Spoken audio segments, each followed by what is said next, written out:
Reaksi pembakaran sempurna dan tidak sempurna oleh Ibu Wiwin Minarsih, Guru Kimia SMA Negeri 4 Pontianak. Beberapa tahun yang lalu di Kota Pontianak dan Kalimantan Barat terjadi musibah kabut asap yang disebabkan oleh ulah orang-orang yang tidak bertanggung jawab dalam pembakaran lahan. Selain itu, pernahkah kalian melihat asap kendaraan bermotor dan orang yang memasak menggunakan tungku api? Semua itu merupakan contoh dari reaksi pembakaran. Nah, apa sih reaksi pembakaran itu? Reaksi pembakaran adalah suatu proses oksidasi yang dilakukan secara cepat antara oksigen dan bahan bakar. Reaksi pembakaran terbagi menjadi dua, yaitu reaksi pembakaran sempurna dan tidak sempurna. Reaksi pembakaran sempurna terjadi ketika oksigen yang tersedia tercukupi sehingga menghasilkan karbon dioksida atau CO2 dan uap air. Sedangkan reaksi pembakaran tidak sempurna terjadi ketika oksigen yang tersedia tidak tercukupi sehingga menghasilkan karbon monoksida dan uap air. Reaksi pembakaran tidak sempurna ditandai dengan adanya jelaga pada hasil pembakaran. Jelaga itu apa sih? Jelaga adalah bagian kehitaman yang merupakan hasil akhir dari pembakaran. Perbedaan reaksi pembakaran sempurna dan tidak sempurna kalian bisa lihat dalam tabel ini. Pembakaran sempurna, partikel bahan bakar seluruhnya terbakar. Pembakaran tidak sempurna, ada sisa partikel padat dari bahan bakar yang tidak terbakar.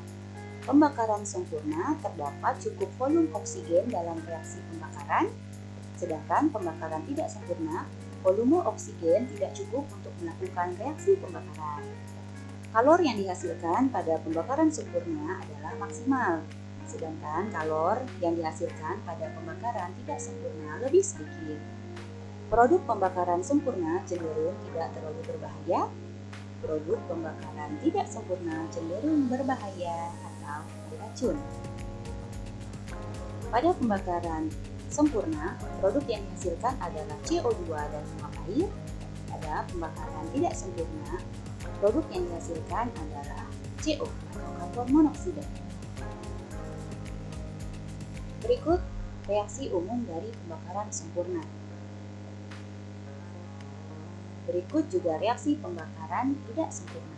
Perbedaannya adalah pada pembakaran sempurna dihasilkan gas karbon dioksida atau CO2, sedangkan pada pembakaran tak sempurna dihasilkan gas karbon monoksida atau CO. Contoh reaksi pembakaran sempurna, yaitu terjadi pada reaksi pembakaran gas metana. Reaksinya sebagai berikut. Angka 2 yang berada di depan senyawa disebut dengan angka koefisien. Angka koefisien menyatakan banyaknya jumlah atom dalam senyawa tersebut. Contohnya, gas oksigen di sini memiliki angka koefisien 2, berarti total jumlah oksigen pada gas oksigen adalah 4. 2 dikali 2 sama dengan 4. Nah, H2O memiliki angka koefisien 2. Hal ini berarti jumlah hidrogen dalam H2O ada 4 dan jumlah oksigen dalam H2O ada 2. Angka yang kecil di bagian bawah yaitu 4, 2, 2, dan 2 disebut dengan angka indeks yang menyatakan jumlah atom dalam suatu senyawa. CH4, C jumlahnya 1 berarti atom C ada 1. H4, H jumlahnya 4 berarti atom C ada, atom H ada 4. Contoh reaksi pembakaran tidak sempurna terjadi pada gas butena atau rumusnya C4H8. Ini reaksinya. Penjelasannya sama seperti pembakaran sempurna tadi. Angka yang di depan disebut angka koefisien, angka yang di bawah disebut angka indeks. Nah, setelah ini kalian akan diberikan contohnya. Saksikan ya. Reaksi pembakaran gas etana, dan ini merupakan pembakaran sempurna.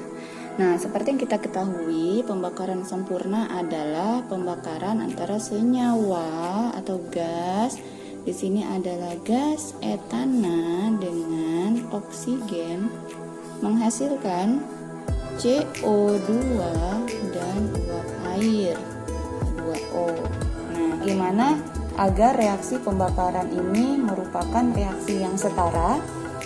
Reaksi yang antara jumlah atom di ruas kiri sama dengan jumlah atom di ruas kanan. Kita perhatikan. Atom C pada etana ada 2, sedangkan atom C pada karbon dioksida ada 1. Supaya setara, kita harus menyamakan jumlahnya, yaitu ini 2, di kanan kan 1. Kita tambahkan 2 di depan CO2. Nah, sekarang kita lihat oksigennya atau hidrogen. Hidrogen dulu deh biar gampang. Hidrogen di ruas kiri jumlahnya 6, di ruas kanan jumlahnya 2. Supaya setara, maka ruas kanan atau yang jumlahnya lebih sedikit, supaya setara, maka ruas kanan atau yang jumlahnya lebih sedikit itu kita kalikan dengan bilangan tertentu supaya hasilnya sama dengan jumlah yang lebih banyak. H di kanan ada 2, H di kiri ada 6. Supaya seimbang, yang 2 ini kita kalikan 3. Nah, jadilah 3 H2O. Lalu kita lihat lagi jumlah oksigen, jumlah O. Udah sama belum antara ruas kiri dengan ruas kanan? Kita lihat di ruas kiri O-nya ada 2 dan di ruas kanan O-nya ada, di sini O-nya ada 2, tapi koefisiennya ini 2. Nah, angka koefisien merupakan jumlah keseluruhan atom dari semua yang ada di sini. Jadi C-nya ada 2, O-nya ada, dikalikan nih, 2 dikali 2, 4. Jadi O di sini ada 4. O di sini ada 2. Nah, O pada H2O ada berapa? 3 dikali 1, O-nya 3. Nah, jumlahkanlah si O tersebut, 4 ditambah 3, O-nya sama dengan 7. Sedangkan di sini O-nya 2. Supaya seimbang atau setara, maka O pada O2 ini kita kalikan 7/2. Kenapa demikian? Karena 7/2 dikali 2 hasilnya sama dengan 7. O sama dengan 7/2 dikali 2 hasilnya sama dengan 7. Nah, sama kan? Sama. Tapi angka koefisien ini lebih baik harus berbentuk bilangan bulat, bukan pecahan atau desimal.